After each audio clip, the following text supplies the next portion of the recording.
আমার জবাব দেওয়ার মতন আমার কিছু নাই, আমার বলার মতন কিছু নেই আমার এখন।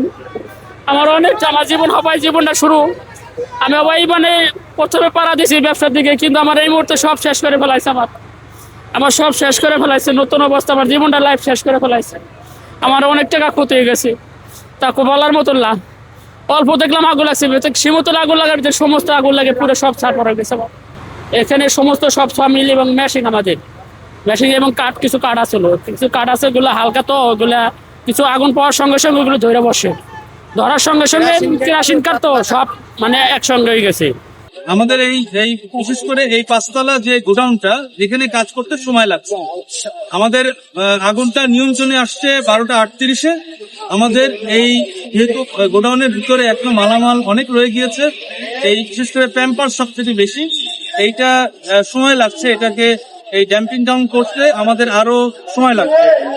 এটা এই নিয়ন্ত্রণ আমরা দিয়েছি 12:38-এ, এবং আশেপাশের যেসব কাঠের বিভিন্ন আপনারা দেখেছেন যে কাঠের সমিল গ্লাস অনেক কাঠ মানে রাখা ছিল, এখান থেকে আগুনটা বেশি ছড়িয়ে গিয়েছিল। তবে আমরা সক্ষম হয়েছি আগুনটাকে কনফাইন করতে। আমাদের সর্বাত্মক প্রচেষ্টা, 11টা ইউনিটের প্রচেষ্টা, এটা নিয়ন্ত্রণে আসছে। এখন পর্যন্ত আমরা কোনো হতাহতের সংবাদ পাইনি, আমাদেরকে কেউ জানায়নি। আমরা যতটুকু ভেবেছি, আমাদের ভিতরেও কোনো সমস্যা হয়নি। আমরা কাজ করছি, আমাদের একটু সময় লাগবে এই ড্যাম্পিং ডাউন করতে। আমাদের আগুন সম্পূর্ণ নির্বাপন হতে একটু সময় লাগবে। আমরা যেহেতু এটা জনকীর্ণ জায়গা, কারণ বাজার আপনারা সবাই জানেন, আমরা একসাথে বললাম যে আমরা 3টা স্টেশন বিশেষ পানিবাহী গাড়িও মুভ করেছি, যাতে করে পানির স্বল্পতা না থাকে। যদিও আমাদের পানির সোর্স আমরা পেয়েছি, একই সাথে আমাদের পানিবাহী গাড়ি এখানে ছিল। এখানে বলে রাখি যে ওয়াসা এবং বাংলাদেশ সেনাবাহিনীর ওয়াটার বাউজার দ্বারা আমাদের এখানে পানির সাপোর্ট আমরা পেয়েছি, সুতরাং পানির কোনো সমস্যা ছিল না।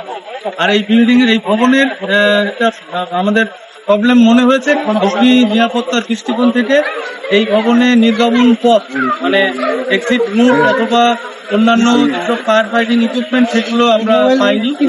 এটার জন্য আমাদের একটু আরো বিক্ষিপ্ত হয়েছে। তবে এখানে আমাদের নিজস্ব যেসব ব্যবস্থা রয়েছে অগ্নি নির্বাপনের জন্য, সেটা দিয়ে আমরা কাজ করে যাচ্ছি। আমরা প্রথমত দেখছি হলো 6 মাইল থেকে লাগছে, যত সম্ভব মানে কারেন্টের আগুন লাগছে। পরে আমরা হলো ফায়ার সার্ভিসকে ফোন দিছি, তারপরে বিদ্যুৎ অফিসে ফোন দিছি, 999-এ ফোন দিছি। দেওয়ার পরে 5-7 মিনিট পরে ওনারা মানে আগুন নিয়ন্ত্রণ নিবানোর জন্য নিয়ন্ত্রণে আর কি করছে।